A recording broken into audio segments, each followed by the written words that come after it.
Hi, welcome to the exciting adventure of coding and testing your own or others' trading strategies. I am planning to show you from start to finish the proper path to follow when trying to find strategies with a high probability of having a great performance. You will be even able to code your own robots in an attempt to automate the results that you get from the multiple phases of testing. This is going to be an introductory video, nevertheless, a very important one because it describes a healthy path in this endeavor. Before starting this journey, you should know that trading of any kind is extremely risky. You may lose even more than the amount of money that you have in your trading account. Always trade with money that you don't need immediately and take the proper protective measures while doing so, like using stops when appropriate. Do not overtrade or any other common sense measurements. This video has been intentionally made with the most amount of text since I do not want you to get distracted with any flickering coming from the most common animations. What could probably impulse us in this path? What purposes or motivation we might have in order to do so? Of course, we may enumerate a huge amount of them. However, among the most important ones, we may point out to develop and validate new trading strategies. This is not always possible, and you will find more often than not that getting ideas from someone else, from a newspaper, from a magazine, from videos, even from word of mouth could be more effective than just waiting for an inspiration coming from any news. We can also want to confirm or to discard claims about certain strategies.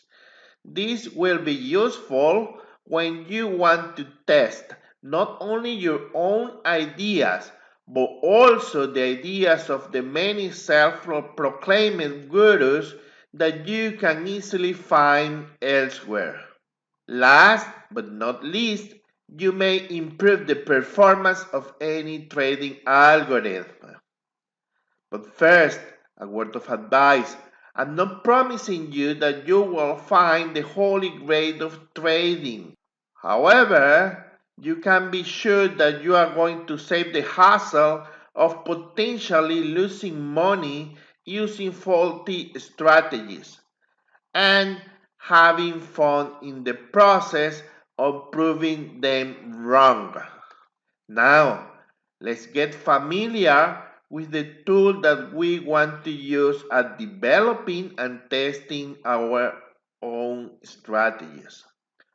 First of all, it's very important to have a charting software, which is going to have the center of our developing studio. I have categorized all of them in several groups. The first one containing those charting applications that allow you to use a C-sharp-like language. In this category, we can include NinjaTrader and MetaTrader.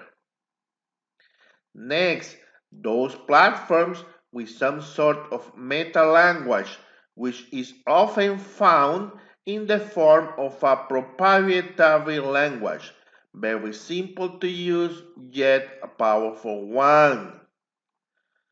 TradeStation and MetaStock are in this category. Finally, I have let interactive brokers aside because they offer a very powerful API capable to be used not only from all the major conventional programming languages, but also from within applications in the Office family, such as Excel. It is important to have a way to debug our code whenever possible, and I think that Visual Studio is one of the best software that offers this facility. Finally, and optionally, we may need a spreadsheet editor.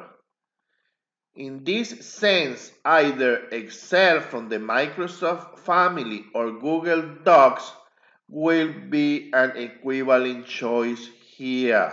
The criteria that I have used to select the platform that we are going to use, at least initially, start by getting all of them free or almost free whenever possible. In this sense, even if all of the charting softwares that I have mentioned may have a cost, if you want to trade with them, of course, most of them will offer some sort of a free version, which will be more than enough for our purposes. Most of them may also offer to access free testing data, like end of day data, for example. Ideally, and this is a personal choice, the platform must have a compiled language. First, for performance reasons, and second, I would love to have the chance to access anything out of the platform if I ever need to. An example of this may be to access external files, license protocols, and many more choices that don't come to mind at this precise moment. Last but not least, I would love to have easy access to a debugger, either one built into the platform itself or having the ability to use an external one such as Visual Studio.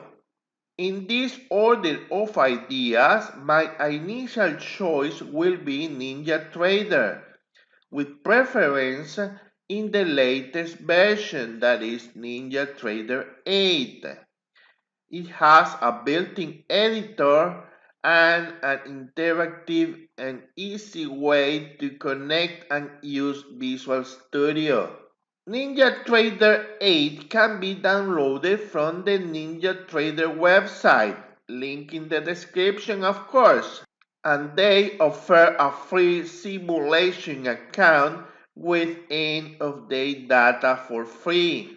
Visual Studio offers the community issue, which is free, and you can get it from the Microsoft website. We are going to need a lot of testing data, so try to have them ready for the instrument that you plan to test, and no less than 10 years of data. I know that it sounds a lot, but in terms of space and downloading time, it is going to be a very reasonable choice. These 10 years of data is what I call static data. Please plan to split them in two periods. One for the actual back testing that we are going to be doing, and other for a considerable minor amount of time or out of sample data. More information about this in the future. Dynamic data can be market replay data, which enable us to replay at a very high speeds the content of it. Finally, we're going to need a simulation account with access to a live feed. Remember, you should never test with your own real money account. You are going to be continuously developing strategies, and you can expect to find failures in most of them. Be prepared to be on the look for winning strategies during long periods of time, which may take days, weeks, months, even years. You are not going to find a profitable strategy every single day. I can assure that. It will be wise to develop a naming convention. First, to keep track of everything, and second, not to repeat efforts, and try to have some sort of index to all of them. Now, we're going to see what I call rules of engagement, starting but not skipping any step, and start new ones only if the previous ones have been successful. If any step have failed, you may want to have some adjustment made or to discard the strategy altogether. Do not forget to document everything, otherwise you will be doomed to repeat the experience sometime in the future. Of course, you can always manage your own exception. If you have done any kind of coding, you will know and appreciate the importance of backups. Most of all, when something unexpected comes, it is better to restore a working copy of your work rather than spending hours of unplanned debugging time. Save the results of every testing phase. Try not to over-optimize your code, at least not in the initial phases. And most importantly, have your code either reviewed or criticized, or maybe both, by other people that you trust. Without further ado, let's go into our own recipe. Some authors have a more elaborated schema. Some others have simpler ones. You will surely be developing your own style throughout the years, and you will either add or take away steps from this list. Start by naming your project with the naming convention that you have elaborated. Have a unique location within your hard disk for it. Write down your initial ideas as comments at the beginning of your current piece of work. Develop and code your idea. Try to make it simple at the beginning.